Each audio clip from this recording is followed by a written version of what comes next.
Hey everyone, Ron from BaseballSimResearch.com. Today we're going to look at the board reader version 6. We're going to look at the rest of the tabs. This will include the stats tabs, some seldom used tabs, etc. So let's go ahead and jump right in and get this video series completed, although there's still going to be one more video, but that's beside the point. All right. We're down to 1, 2, 3, 4, 5, 6, 7, 8 tabs, 3 of which actually are going to be hidden tabs in the when we release everything, because basically you shouldn't ever have to go in and touch anything on them. So we'll talk about those as well. Game Stats Home and Game Stats Viz. Shocker, I know. This is where we store the game stats for the home team and the game stats for the visiting team. So if you happen to notice something wrong in the box score, you can go right in here and edit the stats. It'll update the box score. For example, if we know that for whatever reason Frank White had a double and 2 triples, and we wanted to change that. Actually, that won't change anything. Well, let's do this. Let's say he had 4 hits, right, including a single. Frank White, and now we go over and Frank White has 4 hits. Boom. So that's Game Stats Home, Game Stats Viz. You shouldn't have to go in here often. About the only time that you're going to have to do this is when you have to change earned runs for a specific pitcher if you disagree with the box score, right? The number of earned runs for each pitcher. Don't change cells with formulas, right? This is a formula up here.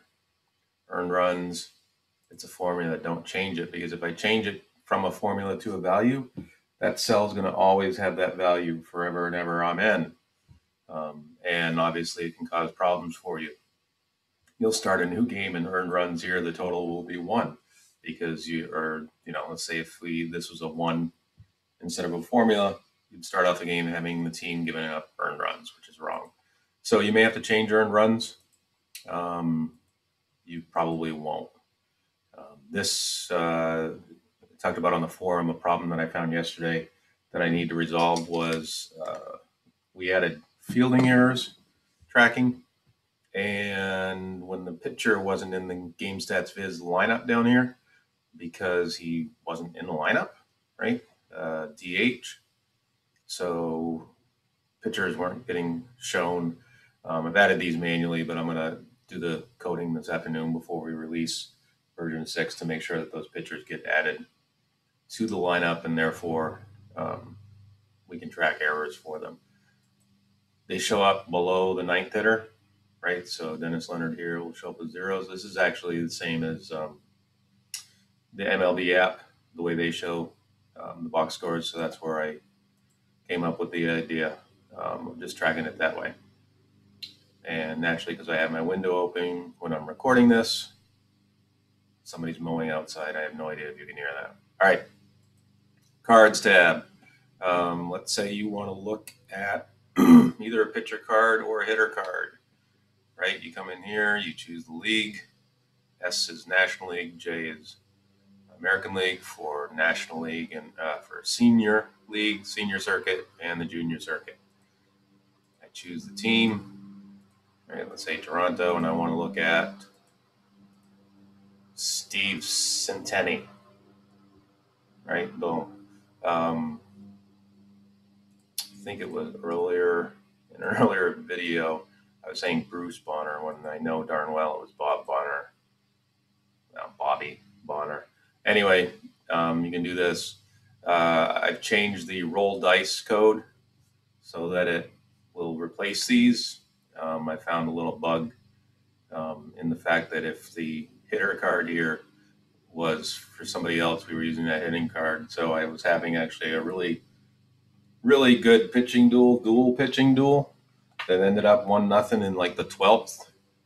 And then I look, and it's because Kenny Holtzman, the pitcher, his batting card was being used for the entire game. So I made sure that that wouldn't happen in the future when we go ahead and roll dice. So that's the cards tab. You can just look up any particular player card if you wanted to see the card for, let's say, so we were playing Baltimore and Kansas City, right? You're looking for a pinch hitter, and you want to look at George Brett's card, or we want to go in and look at Steve Hammond's card, right? You can look at it and then decide if you want to use him as a pinch hitter. So that's the cards. Active players, there's only a small change from version 5 to version 6. You'll notice that some of these, you may not actually be able to notice on the video, but you will when you get the spreadsheet. Some of these are blue versus the normal black font. The Y with the blue font just indicates it's a pitcher. The reason that I did that is so that on the drop downs here, it will only list pitchers now. So I pull those drop downs from another location. So players include pitchers because they can actually get put into the lineup, and pitchers only include people that actually pitch that year. So they will include like the position player that ends up as a pitcher. Only thing you need to do here, double click a cell to change a player from active to inactive. If you start a game with a player that is active, listed as inactive, you can't come over here during a game and enable him. You can't. The roster at the start of the game is what you're going to use for that game. So if you're moving players on and off the active roster, make sure before you start a game that you make sure that your active roster is accurate. Okay, you can't promote somebody during a game. So that's the active players tab. Rosters, really, literally, the only thing you should be messing with here are team names and nicknames, right? The park factors are editable, so to speak. You can change this if you want, mainly because there's alternate ballparks in some seasons where there's different ratings. So you may want to change this to a park factor 3 while Houston is in, some stadium in Dallas, let's say, some year that they played somewhere as the home team for some game.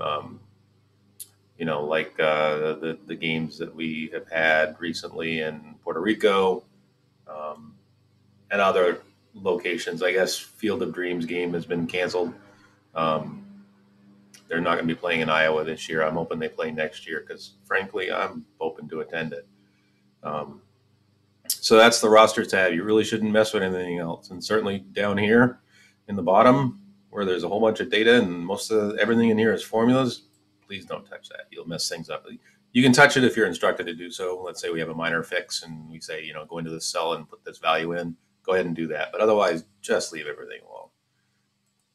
Boards tab. This is where the playing boards results are kept. They're all formulas and they're really complex. And if you bust any of these, it'll never change the rest of the time. So this will actually be a hidden tab in version 6. Don't touch anything. Lineups tab has a whole bunch of stuff in it, including the as played lineups. Excuse me. As played lineups pulled from Retro Sheet, a table of Retro Sheet to TBR player names, some team name lookups, and these are the custom fielding results, randomized fielding results, randomized unusual play results, and then this is where I store the custom lineups over here. Basically, just again, don't mess with stuff. You can cause problems for every part of the application if you start inserting blank lines and editing stuff, and et cetera, et cetera, et cetera. This will be a hidden tab when we release version 6. Card stats. Again, this is the raw stats from the cards. You shouldn't edit anything in here. let it be as it is. Um, and this is how all the different card stuff appears on the cards. So don't edit things. This will also be a hidden tab in here as well. There's um, one more tab, the work tab. I believe that's actually a protected worksheet. So there's all sorts of formulas in there. Um, that's where all the voodoo magic happens that Bill Middleton has come up with. It's how TBR figures out what's supposed to happen. Um, Bill's the brains behind it. All I do is read this cell and do stuff based on it. So when we roll a dice, oh yeah, the game's already over. So when we roll a dice and it says something in here, I just use what this says in here. I don't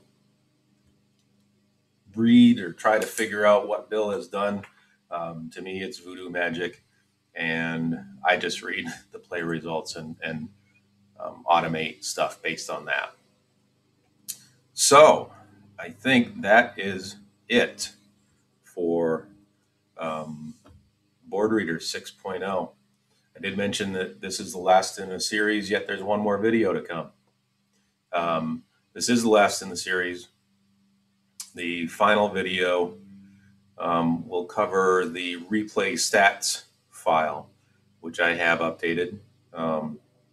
We added stat tracking for pitchers for box and wild pitches, and I added stat tracking for pass balls and errors to the fielders. It's only going to be errors. It's only going to be total errors. It's not going to break it down by position.